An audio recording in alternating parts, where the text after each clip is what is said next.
नमस्कार, आपका स्वागत है। आज हम बात करेंगे कि रुद्राभिषेक कराते समय कौन सी वस्तु से रुद्राभिषेक कराने पर कौन सा फल मिलता है। अक्सर सभी लोगों के यहाँ रुद्राभिषेक होता रहता है और रुद्राभिषेक कराते समय लोगों के मन में यह हमेशा चलता रहता है कि हम कौन सी वस्तु से रुद्राभिषेक कराएं। तो हम इस कार्यक्रम में यही जानेंगे कि जब आप रुद्राभिषेक कराते हैं तो आप अनेकों प्रकार की वस्तुओं से रुद्राभिषेक कराते हैं। तो अगर कौन सी वस्तु आप लोग रुद्राभिषेक कराएंगे, कौन सी वस्तु से रुद्राभिषेक कराएंगे तो कौन सा फल आपको मिलेगा। अनेकों प्रकार की जो भी वस्तुएं हैं, सभी वस्तुओं से रुद्राभिषेक कराने पर नाना प्रकार के फल मिलते हैं। हर वस्तु से रुद्राभिषेक कराने का अलग फल होता है। उसी को हम इस कार्यक्रम में जानेंगे कि वह कौन सी वस्तु है, आप लोगों की किस मनोकामना की पूर्ति के लिए कौन सी वस्तु से रुद्राभिषेक कराएं। क्योंकि हर व्यक्ति की अपनी अपनी अनेकों प्रकार की मनोकामनाएं होती हैं। किसी को पुत्र की प्राप्ति चाहिए तो किसी को संतान की प्राप्ति चाहिए। जिसको संतान बहुत सालों से संतान की प्राप्ति नहीं हो रही है तो वे लोग संतान के लिए करते हैं। बहुत से लोग नौकरी की प्राप्ति के लिए करते हैं। कुछ लोग ऋण से मुक्ति के लिए करते हैं। कुछ लोग बीमारी से मुक्ति के लिए करते हैं। कुछ लोग अनेकों प्रकार के कष्ट हो रहे हैं उससे मुक्ति के लिए कर रहे हैं। अनेकों प्रकार के लोगों को घरों में अनेकों प्रकार की समस्याएं हैं, समस्याओं से मुक्ति के लिए और अनेकों प्रकार के जो भी लोगों के मन में इच्छाएं हैं, हर इच्छा की पूर्ति के लिए भगवान शिव का व्यक्ति रुद्राभिषेक करते हैं। भगवान शिव को प्रसन्न करने का यह सबसे छोटा सा उपाय होता है और इस उपाय को करके मनुष्य अपनी सारी इच्छाओं की पूर्ति करता है। तो आइए जानें कि वे कौन सी वस्तु है जिससे अगर आप लोग रुद्राभिषेक कराते हैं तो आपके मन की जो इच्छा है, जो स्पेसिफिक आपकी इच्छा है, कोई भी एक अभिकल्पित इच्छा है, उस इच्छा की पूर्ति के लिए कौन सी वस्तु से आप लोगों को रुद्राभिषेक कराना चाहिए। सबसे पहले हम बात करेंगे जल की। जल से अक्सर जल सभी लोग भगवान शिव को चढ़ाते हैं। तो जल से रुद्राभिषेक कराने पर कौन से फल की प्राप्ति होती है। जब भी किसी राज्य में अगर बारिश न हो रहा हो, किसी भी गांव में अगर बारिश न हो रहा हो, तो अगर अपने गांव में, अपने राज्य में, अपने शहर में अगर आप बारिश कराना चाहते हो तो आप लोग सामूहिक भगवान शिव का जल से रुद्राभिषेक करा सकते हैं। सामूहिक जल से रुद्राभिषेक कराने पर बारिश होती है, वृष्टि होती है। आप लोगों के यहाँ, आप लोगों के क्षेत्र में बारिश होने लगती है। तो जब भी अकाल पड़ने लगे, बारिश कम हो, तो उस समय बारिश के लिए भगवान शिव का जल से रुद्राभिषेक कराया जाता है। इसके बाद बात करेंगे कूसा मिश्रित जल से। बहुत से लोग जल में कूसा को पीस करके जल में मिला लेते हैं और उसके बाद उसी जल से भगवान शिव का रुद्राभिषेक करते हैं। तो कूसा वाले जल से अगर आप भगवान शिव का रुद्राभिषेक कराते हैं, जिसे कुशोदक जल भी कहा जाता है, उससे अगर भगवान शिव का रुद्राभिषेक कराते हैं तो जिसको भी अनेकों प्रकार के रोग हो रहे हों, तो रोगों से मुक्ति के लिए भगवान शिव का कुशोदक जल से भगवान शिव का रुद्राभिषेक कराया जाता है। तो कुशोदक, कुश से मिश्रित जल से भगवान शिव का रुद्राभिषेक कराने से रोगों से मुक्ति मिलती है। तो अगर आप लोगों को रोगों से मुक्ति चाहिए, अनेकों प्रकार के अगर आपको दुख भी हो रहे हों, तो दुखों से मुक्ति के लिए और रोगों से मुक्ति के लिए, रोग के कारण ही अगर दुख हो रहा हो तो रोग अगर मुक्त हो जाएगा तो दुख अपने आप समाप्त हो जाएगा। तो इसीलिए स्पेसिफिक रोगों से मुक्ति के लिए भगवान शिव का कुश मिश्रित जल से रुद्राभिषेक कराया जाता है। इसके बाद बात करेंगे दही की, कि दही से रुद्राभिषेक भगवान शिव का क्यों कराते हैं।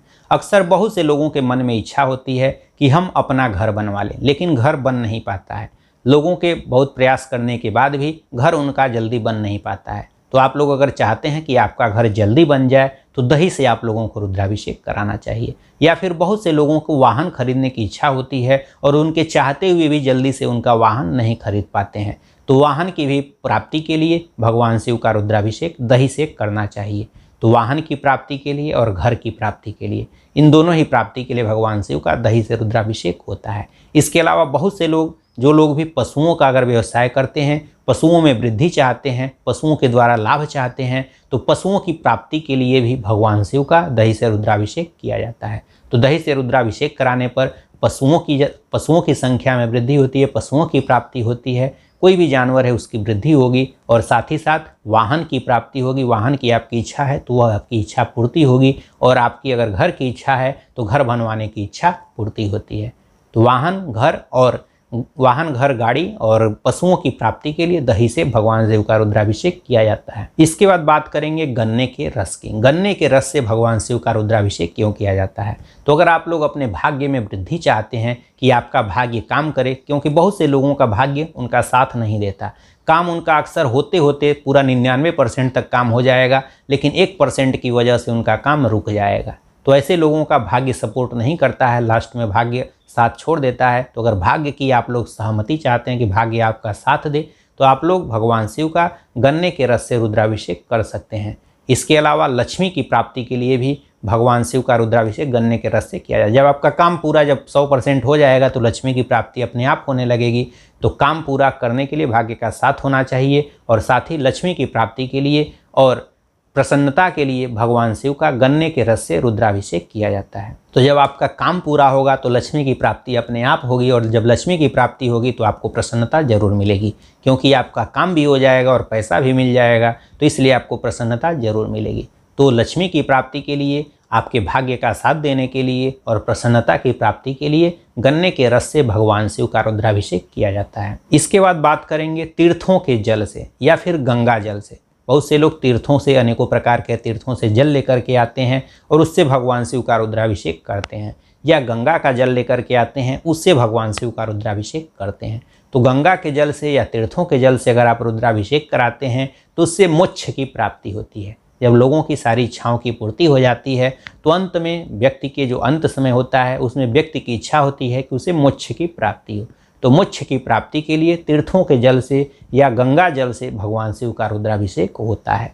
तो अगर आप लोगों का उम्र बहुत अधिक हो गया हो, या जब भी आपके मन में इच्छा हो कि हमें मोक्ष की प्राप्ति चाहिए, तो तीर्थों के जल से या गंगा के जल से भगवान शिव का रुद्राभिषेक करते हैं। या फिर जिसको बहुत अधिक ज्वर हो, बुखार जिसको बहुत अधिक हो गया हो, बुखार जिसका नहीं छोड़ रहा हो, तो उस बुखार से मुक्ति के लिए भी इसी गंगा जल से रुद्राभिषेक किया जाता है। तो अत्यधिक अगर आपका ज्वर हो जो जल्दी खत्म ना हो रहा हो, तो उससे मुक्ति के लिए भी भगवान शिव का गंगा जल से रुद्राभिषेक किया जाता है। स्पेसिफिक गंगा जल से, केवल अगर आप गंगा जल से रुद्राभिषेक करते हैं तो उससे, अगर आप लोगों का तेज बुखार है और वह छोड़ नहीं रहा है, तो उससे मुक्ति के लिए गंगा जल से रुद्राभिषेक किया जाता है। इसके बाद बात करेंगे कि दूध से अगर रुद्राभिषेक करें तो कौन से फल की प्राप्ति होती है। अक्सर लोग, आप लोगों ने देखा होगा कि दूध से ही लोग रुद्राभिषेक करते रहते हैं।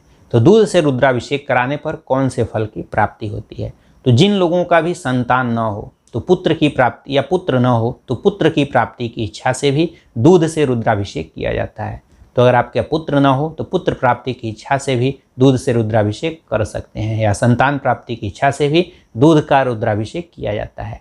इसके अलावा कोई भी आपके मन में आपकी मनोकामना हो, प्रत्येक मनोकामनाओं की पूर्ति के लिए दूध से रुद्राभिषेक किया जाता है। तो दूध से रुद्राभिषेक कराने पर सभी मनोकामनाओं की पूर्ति होती है। अगर आपके घर में कोई भी क्लेश हो रहे हों, अगर आप लोगों के घर में अशांति है, अनेकों प्रकार के दुख हैं, तो आप लोगों के घर में शांति की प्राप्ति के लिए, घर में अगर आपका शांत रहे, कोई भी क्लेश ना हो, तो क्लेश की शांति के लिए, घर आपका शांत रहे, उसके लिए भी दूध से रुद्राभिषेक किया जाता है। इसके अलावा जिन लोगों का शुगर बहुत अधिक हो और शुगर रोग से पीड़ित हो, तो उन लोगों का शुगर शांत रहे, शुगर कम रहे, नॉर्मल रहे, उसके लिए भी भगवान शिव का, अगर शुगर आपका बहुत अधिक हो गया हो और उसके कारण समस्या आ रही हो, तो उसके लिए भी भगवान शिव का इसी दूध से रुद्राभिषेक किया जाता है। तो अगर आपका शुगर बहुत अधिक हो और शुगर रोग से अगर आप पीड़ित हों, इसे प्रमेह भी कहा जाता है, उससे अगर आप पीड़ित हो तो उसकी शांति के लिए भी भगवान शिव का दूध से रुद्राभिषेक किया जाता है। अब हम बात करेंगे कि दूध में अगर आप शर्करा अर्थात चीनी मिला करके, या फिर दूध में अगर आप मिश्री मिला करके भगवान शिव का रुद्राभिषेक कराते हैं तो कौन सा फल मिलता है। अक्सर बहुत से घरों में आपने देखा होगा कि बालक होते हैं, उनको जल्दी कुछ याद नहीं होता है, या कुछ बालक मंद बुद्धि के होते हैं।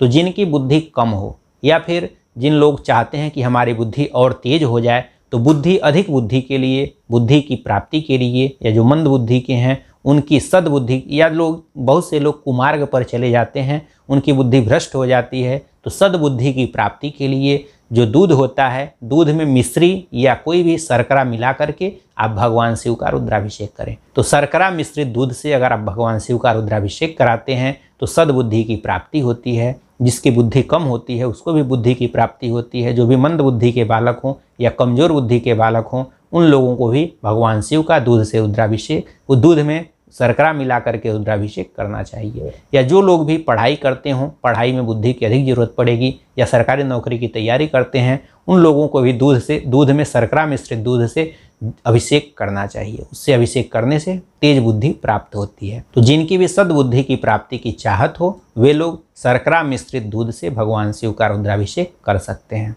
बहुत से लोग संतान की समस्या से ग्रस्त हैं। बहुत से लोगों का बहुत अधिक उम्र हो जा रहा है, उसके बाद भी संतान नहीं हो रही है। तो संतान की समस्या से बहुत से लोग ग्रस्त हैं। अगर आप लोग संतान चाहते हो, अगर आप लोगों में नपुंसकता भी आ गई हो, उसके बाद भी अगर आप संतान चाहते हो, तो उसके लिए भगवान शिव का अगर गाय का घी मिल जाए तो गाय के घी से अगर आप रुद्राभिषेक कराते हैं, तो अगर आप लोगों का बहुत दिन भी हो गया हो तो भी अगर आप भगवान शिव का गाय के घी से रुद्राभिषेक कराते हैं तो आपके घर में संतान की प्राप्ति शीघ्र ही होती है। तो अगर आप लोगों के यहाँ संतान न हो रही हो तो आप भगवान शिव का शनि वाला प्रदोष व्रत शुरू करें और भगवान शिव का इसी गाय के घी से, शुद्ध गाय का घी कहीं से इकट्ठा कराएं और उसी घी से भगवान शिव का रुद्राभिषेक करें। और साथ ही भगवान शिव से उसी दिन मनोकामना कर लें कि जब हमारे यहाँ संतान की प्राप्ति हो जाएगी, उसके बाद जब भी आपकी जो भी शक्ति हो उसके अनुसार जितना भी आप लोगों को रुद्राभिषेक कराना हो उतनी बार रुद्राभिषेक के लिए आप संकल्प कर लीजिए और आपके यहाँ निश्चित ही इस रुद्राभिषेक कराने से, गाय के घी से रुद्राभिषेक कराने से संतान की प्राप्ति होती है। इसके बाद बात करेंगे कि पंचामृत से, बहुत से लोग पंचामृत से भगवान शिव का रुद्राभिषेक कराते हैं। तो पंचामृत से भगवान शिव का रुद्राभिषेक कराने पर कौन से फल की प्राप्ति होती है? अगर आप लोग चाहते हो कि आपकी आर्थिक स्थिति मजबूत रहे, आर्थिक स्थिति कभी भी कमज़ोर न हो, तो आप भगवान शिव का पंचामृत से रुद्राभिषेक कराएं। तो आप लोग पंचामृत से जब भी आप लोगों को रुद्राभिषेक कराना हो तो पंचामृत से आप लोग रुद्राभिषेक कराते रहिए।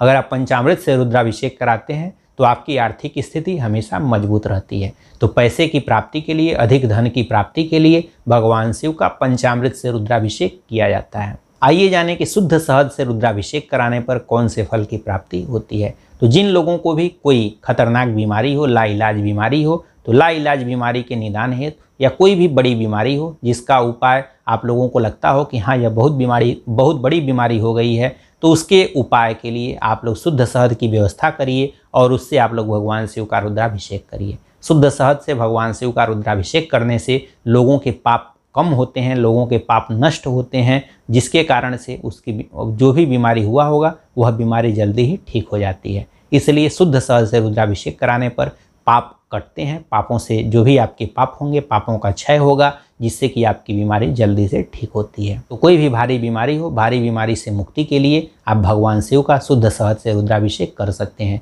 या पापों की मुक्ति के लिए, अधिक पाप हैं, पापों की मुक्ति के लिए भी भगवान शिव का शुद्ध शहद से रुद्राभिषेक किया जाता है। इसके बाद बात करेंगे कि सरसों के तेल से रुद्राभिषेक क्यों किया जाता है। तो जब भी आप लोगों के शत्रु बहुत अधिक हों तो शत्रुओं के नाश के लिए, या फिर अगर आप लोगों को अनेकों प्रकार के रोग हो रहे हों तो रोगों के नाश के लिए और शत्रुओं के नाश के लिए, इन दोनों ही कामों के लिए भगवान शिव का सरसों के तेल से रुद्राभिषेक किया जाता है। तो शत्रु अगर अधिक हो तो शत्रुओं के नाश के लिए, और साथ ही साथ आप लोगों के बहुत अधिक अगर रोग हो रहे हों तो रोगों से मुक्ति के लिए भी भगवान शिव का सरसों के तेल से रुद्राभिषेक किया जाता है। इसके बाद बात करेंगे इत्र से। इत्र से रुद्राभिषेक किसे करना चाहिए। तो अगर आप लोग दाम्पत्य जीवन में आपके खटास चल रही हो तो दाम्पत्य जीवन में खुशी के लिए, दाम्पत्य जीवन में प्रेम के लिए इत्र से भगवान शिव का रुद्राभिषेक किया जाता है। इत्र से रुद्राभिषेक करने पर दाम्पत्य जीवन में प्रसन्नता आती है, दाम्पत्य जीवन में खुशी आती है, दाम्पत्य जीवन में प्रेम बढ़ता है। इसके बाद बात करेंगे कि इत्र और जल को अगर मिश्रित करके भगवान शिव का रुद्राभिषेक करते हैं तो उससे कौन से फल की प्राप्ति होती है। तो यह भी रोगों से नाश के लिए भगवान शिव का इत्र मिश्रित जल से रुद्राभिषेक किया जाता है। तो यह भी रोगों से मुक्ति के लिए ही होता है कि अगर रोग आपको अधिक हो तो रोगों से मुक्ति के लिए भी आप भगवान शिव का जल में इत्र मिला दीजिए। तो इत्र मिश्रित जल से भगवान शिव का रुद्राभिषेक रोगों से मुक्ति के लिए किया जाता है। इसके बाद बात करेंगे कि नौकरी की प्राप्ति के लिए कौन सी वस्तु से भगवान शिव का रुद्राभिषेक करना चाहिए। तो नौकरी की प्राप्ति के लिए आप लोगों को भगवान शिव का भांग से, दूध में भांग मिला करके भांग मिश्रित दूध से भगवान शिव का रुद्राभिषेक करना चाहिए। तो नौकरी की प्राप्ति के लिए या कोई भी आपके मन की मनोकामना है, मनोकामना की पूर्ति के लिए दूध में भांग मिला दीजिए और दूध मिश्रित भांग मिश्रित दूध से भगवान शिव का रुद्राभिषेक करने से जो लोग भी नौकरी की तैयारी कर रहे हैं नौकरी की प्राप्ति शीघ्र होती है। तो नौकरी की प्राप्ति के लिए और मनोकामना, किसी भी मनोकामना की पूर्ति के लिए भगवान शिव का भांग मिश्रित दूध से रुद्राभिषेक करना चाहिए। इसके बाद बात करेंगे कि घी और शक्कर को अगर दूध में मिला करके भगवान शिव का रुद्राभिषेक करते हैं तो किस फल की प्राप्ति मिलती है। तो अगर दूध में घी और शक्कर, यह 2 चीज़ें केवल मिला करके अगर रुद्राभिषेक करते हैं तो संतान की प्राप्ति होती है और लक्ष्मी की प्राप्ति होती है। तो घी और शक्कर यह दोनों मिला करके दूध में भगवान शिव का रुद्राभिषेक करते हैं तो इससे संतान और धन की प्राप्ति होती है। इसके बाद बहुत से लोग जल में मधु मिला करके भी भगवान शिव का रुद्राभिषेक करते हैं। तो जल में अगर मधु मिला करके रुद्राभिषेक करते हैं तो उससे लक्ष्मी की प्राप्ति होती है। तो जल में अगर मधु मिश्रित जल हो उससे अगर रुद्राभिषेक करते हैं तो लक्ष्मी की प्राप्ति के लिए मधु मिश्रित जल से किया जाता है। आशा करता हूं कि यह कार्यक्रम आप लोगों को अच्छा लगा होगा। इन्हीं सब बातों के साथ हम आपसे विदा लेते हैं। नमस्कार, धन्यवाद।